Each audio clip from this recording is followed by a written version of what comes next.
Boa tarde! Sejam bem-vindos a mais uma aula do EducaPE. Meu nome é Yara Rocha e sou professora de artes e convido a vocês agora a adentrarem neste mundo das artes. Nós vamos viajar, vamos conhecer hoje o teatro, pessoal.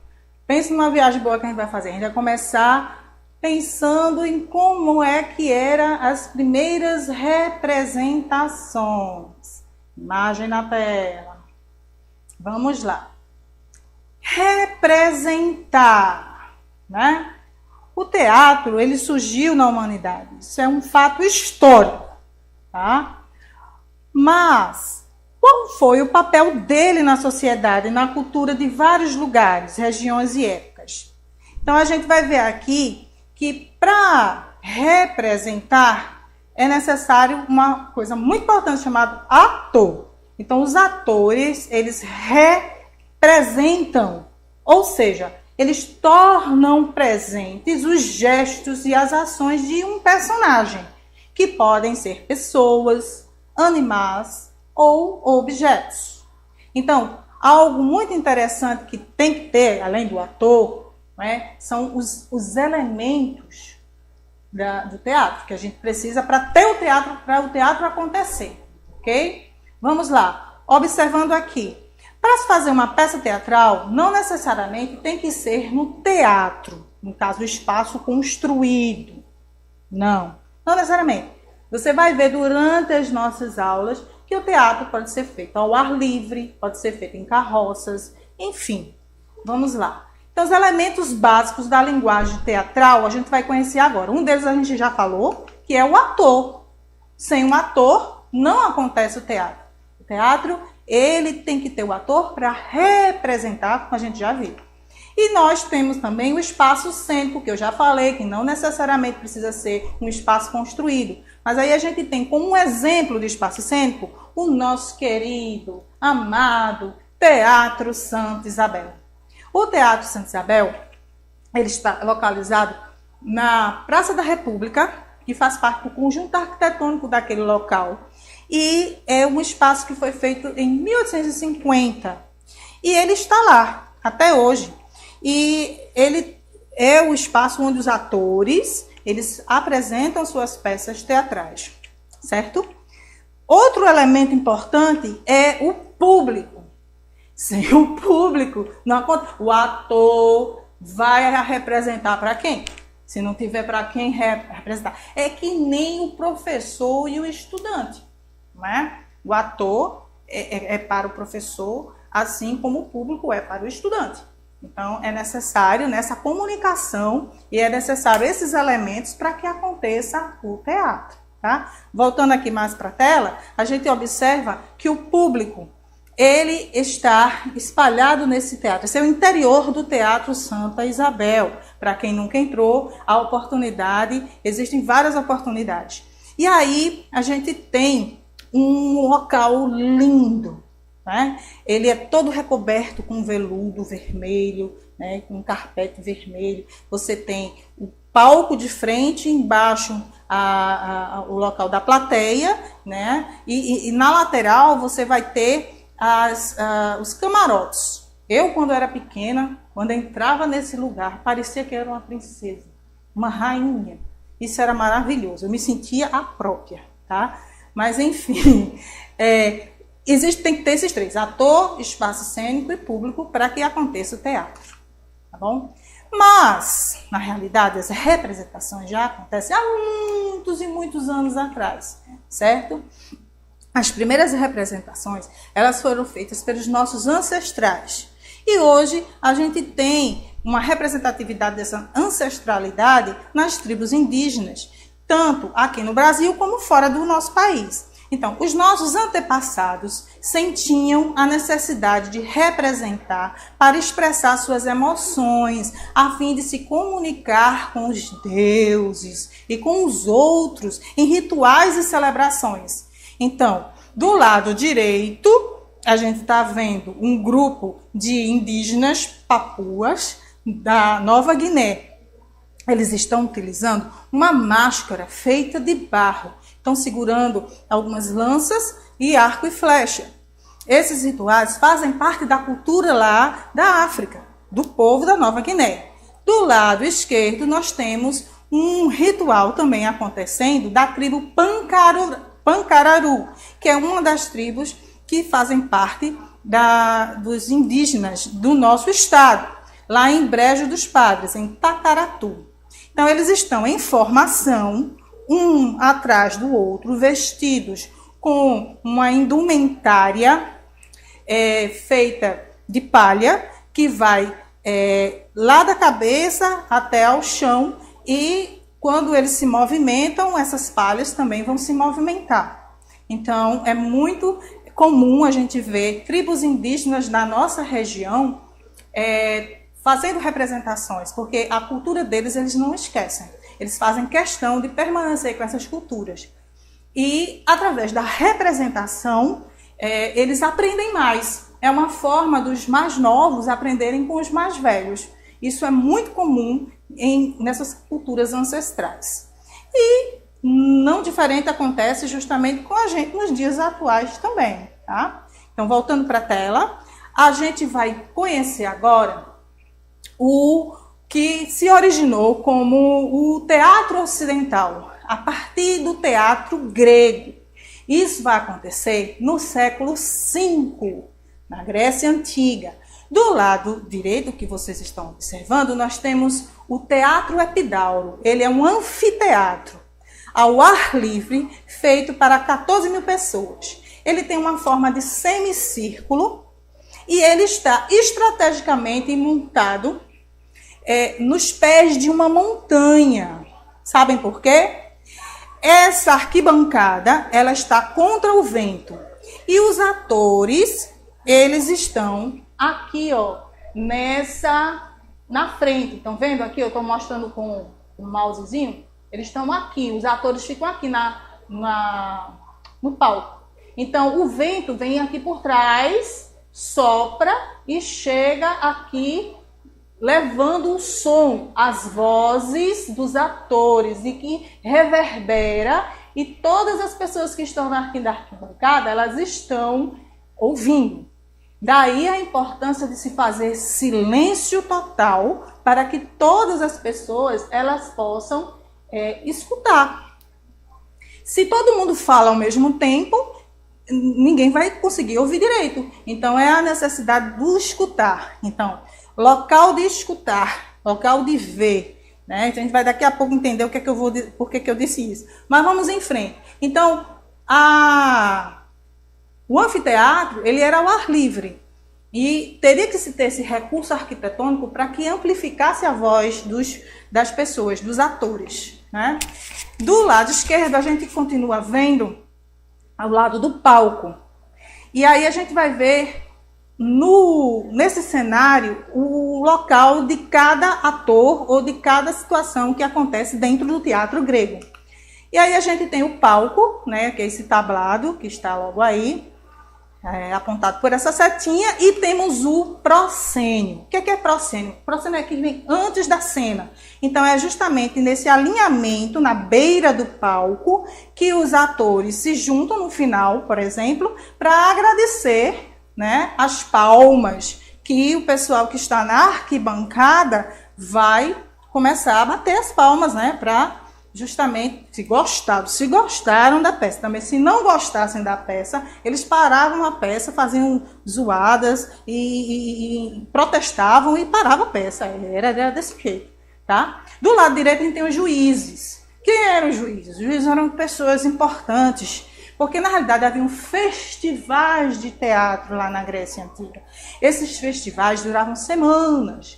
E aí os juízes estavam ali para julgar qual que era a peça, o grupo teatral que se apresentava melhor. E esses juízes, no final de tudo, dessa semana, eles diziam quem é que ganhou, vamos dizer assim, né? Aí a gente tem o local onde ficava a orquestra. Sim, na Grécia Antiga, os músicos, havia música ao vivo, tá? Então, os músicos entravam, ficavam de frente ao palco, nesse espaço que a gente está mostrando aí, e tocavam as melodias, várias melodias que tinham a ver com as apresentações que estavam acontecendo. E aí a gente tem a arquibancada, como a gente já falou antes, certo? Onde as pessoas sobem por uma escadinha e ficam acomodadas nesse espaço. E era assim o teatro ocidental, ok? Além disso, nós temos também um camarim. O que é o camarim? É o local onde as pessoas trocam de roupa, vestem-se com os personagens para poder apresentarem-se no palco, tá? Gostaram de conhecer o teatro grego? Estou dizendo a vocês, a gente faz uma viagem no tempo nas aulas de arte, minha gente. É bom demais. Maria, eu amo arte. Vamos em frente, espero que vocês gostem também. Vamos lá. Olha aí, gente, como foi que surgiu os atores. Para começar essa conversa, é necessário a gente observar, né, para saber como foi que surgiu. Olhem para essa imagem que vocês estão vendo aí. A gente tem o deus Dionísio. Opa, alto lá, professora. Que história de Deus Dionísio aí que eu tô lendo que é Baco? É porque é o seguinte, pessoal. Deus Dionísio é lá na Grécia Antiga. Lá na Roma, Dionísio vai se chamar Baco, porque existe uma imitação de toda a cultura grega na cultura romana. Então aí quem pintou essa tela foi Michelangelo de Meresi, de Caravaggio. E Michelangelo, ele era italiano, né? Ele era romano. Então, o que acontece?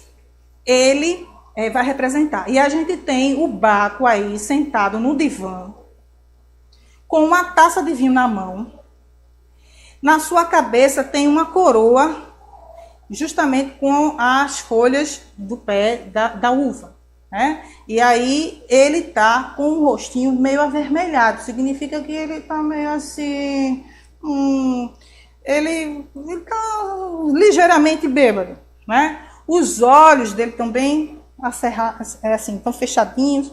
Então, na frente dele tem uma fruta. Por quê? Porque o Baco era o deus do vinho e nas festividades que aconteciam justamente nas apresentações de teatro, Baco, ele era homenageado, porque ele é considerado como o deus patrono do teatro. Então, todas as vezes que surgiam as apresentações, ele era o deus homenageado, tá? Então, por isso que eu mostrei essa imagem de Baco. Baco está aí porque ele é o deus patrono do teatro.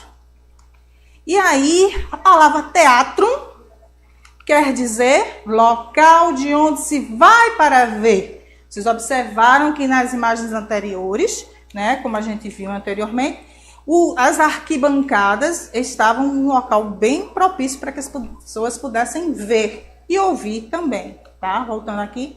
Então, o teatro, local de onde se vai para ver. E o primeiro ator, quem era? Quem foi? A gente vai conhecer agora o primeiro ator. Que também era autor, ou seja, ele escrevia as peças teatrais. O nome do autor que escreve peças teatrais chama-se dramaturgo. E aí, quem foi? Tespes. Sabe o que Tespes fez? Tespes estava numa dessas festividades em comemoração à questão da colheita, da primavera. Todo mundo ali junto. Aí Tespes pegou uma máscara, colocou no rosto e disse: eu sou Dionísio. Todo mundo parou naquela hora e entrou na onda de Tespes. Entrou na onda de Tespes, né? E aí surgiu o primeiro ator, né? O primeiro ator do teatro ocidental foi Tespes. Bom, aí voltando à tela, a gente vai observar o teatro acontecendo. E a gente vê o público na arquibancada, vê os músicos nesse semicírculo aí de frente à arquibancada, e a gente vê o palco, em cima do palco tem a escultura de Dionísio, que está sendo homenageado ali. Do lado, a gente observa algumas pessoas sentadas, que são os juízes, que estão julgando as peças que estão sendo encenadas. E de frente, propriamente lá atrás, no terceiro plano, a gente vê justamente os atores atuando, com o cenário e tudo mais. Então, aconteciam assim, semanas desses festivais lá na Grécia Antiga. Era a diversão do povo naquela época, né, gente? E aí a gente tem também uma coisa muito importante, uma indumentária muito importante, que é a máscara. A máscara, ela tinha duas funções. A primeira função era representar o personagem que estava acontecendo, né, que eles estavam encenando, que eles estavam representando. E a segunda função era de amplificar a voz desses atores, ok? Aí a gente tem a máscara de Camponesa e de Dionísio, tá? E agora a gente vai conhecer um pouco dos gêneros teatrais, certo? Essas duas máscaras que estão aí, uma está sorrindo e a outra está chorando, tá? A que está sorrindo representa a comédia, certo? E a que está chorando representa a tragédia. Então, a tragédia é um gênero mais respeitado por ser considerado mais sério e superior.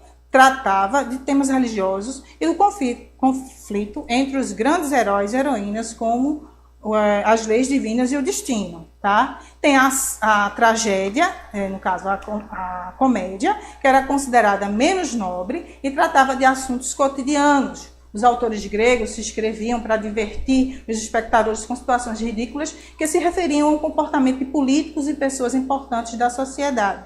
E tem também a sátira, que era os dramas satíricos. Eram tragédias mais curtas, mas tratadas com humor e ironia. Sempre acabava bem, tá? A sátira sempre acabava direitinho. Aí a gente tem os principais dramaturgos, que são Ésquilo, Sófocles e Eurípides. Esses três, eles faziam justamente a alegria ou tristeza das pessoas, né, de acordo com o gênero teatral. E as pessoas iam assistir lá no teatro, no anfiteatro grego Epidauro.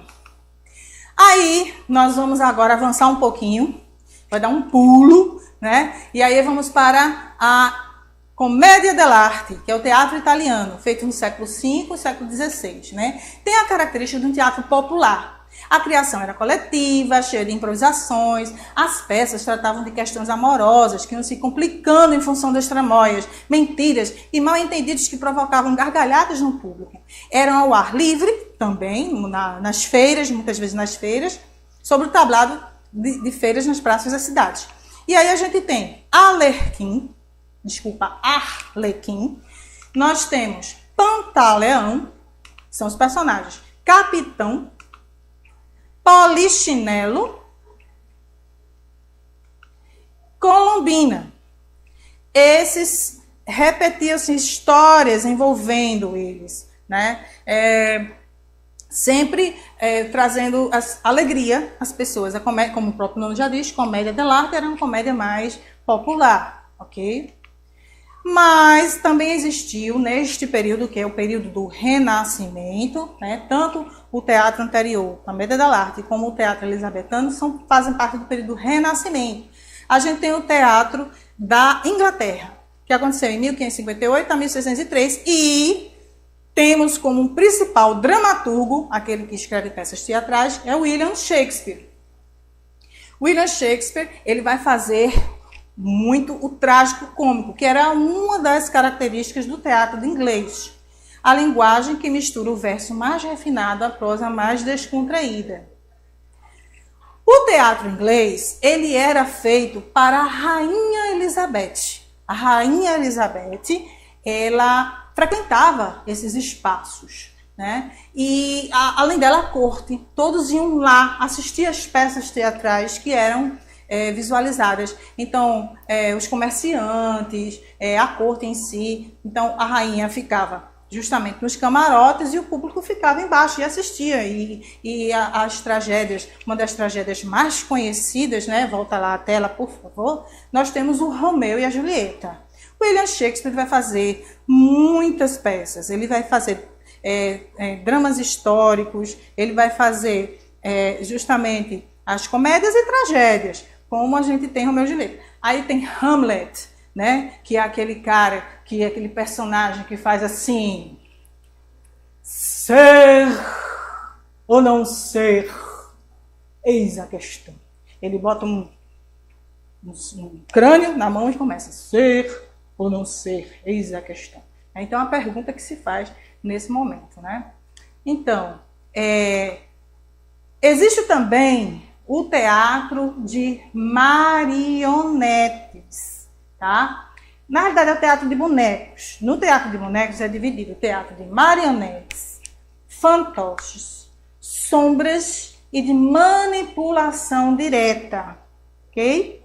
Aí a gente tem um exemplo de teatro de fantoche.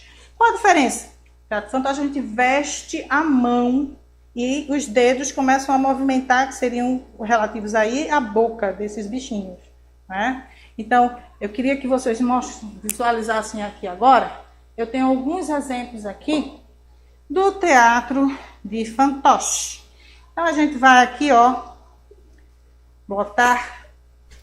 Oi, gente, tudo bom? Vocês estão gostando da aula? Educapé é massa, né? Legal, muito bem. Espero que vocês gostem, tá? Tchau! A gente tem outros tipos também, como esses aqui, ó, que veste a mão e eles também. Oi, pessoal, como estão? Estão bem? Ah, eu tô gostando muito disso, tá? Beijo pra vocês. Tchau!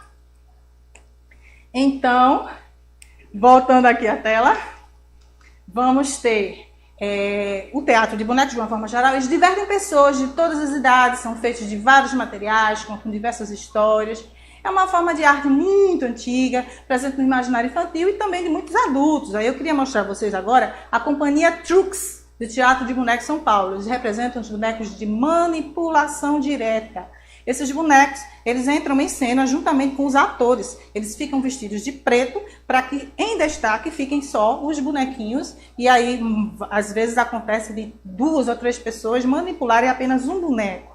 Então, além disso, a gente tem os bonecos do grupo Mamulenga daqui de Pernambuco. Yes! Esse grupo Mamulenga já faz mais de 30 anos que eles estão atuando no teatro de bonecos. Esses bonecos em especial são bonecos que fazem parte do Brasil 500 anos.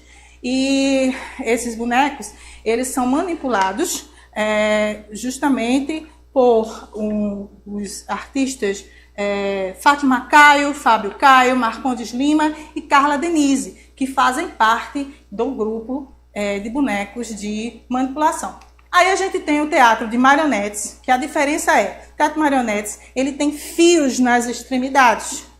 E aí tem uma pessoa que manuseia lá em cima com uma cruzeta, né?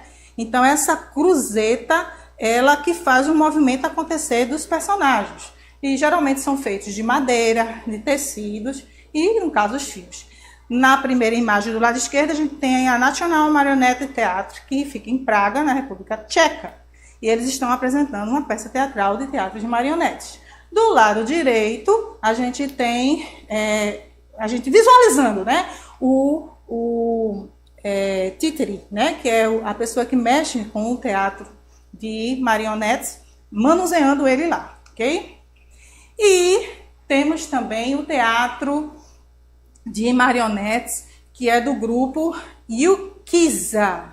Esse grupo é um grupo muito conhecido lá no Japão, e ele veio para São Paulo, alguns anos atrás, fazer os 100 anos da imigração do teatro de marionete japonês. Digo a vocês para visitarem esse vídeo no YouTube, e esse vídeo vocês vão ver como é que faz, como é que manuseia o teatro de marionetes, que é simplesmente fantástico. Existe um treino muito elaborado para isso, tá, pessoal? E tem o teatro de fantoche daqui da nossa região, né? E aí tem o Museu do Mamulengo. Quem quiser visitar, quem quiser conhecer um pouquinho da história, vai lá. São histórias improvisadas, interação com o público. O boneco chama-se, quem manuseia o boneco é o bonequeiro, e ele veste a mão, como eu mostrei já aqui para vocês. Ok? Bom, pessoal, a gente deu um passeio geral sobre a história do teatro. Como tudo começou, tudo isso para a gente começar a apreciar de onde veio esse teatro, como foi que surgiu, né? A gente viu que as representações existem desde os nossos antepassados, depois a gente viu que foi na Grécia Antiga, depois a gente deu um passeio lá no Renascimento, conheceu algumas formas de teatro, depois a gente viu que existe o teatro de bonecos, e é maravilhoso saber que existe tudo isso. Então eu agradeço muito a vocês, espero que tenham curtido e tchauzinho, pessoal, até a próxima aula!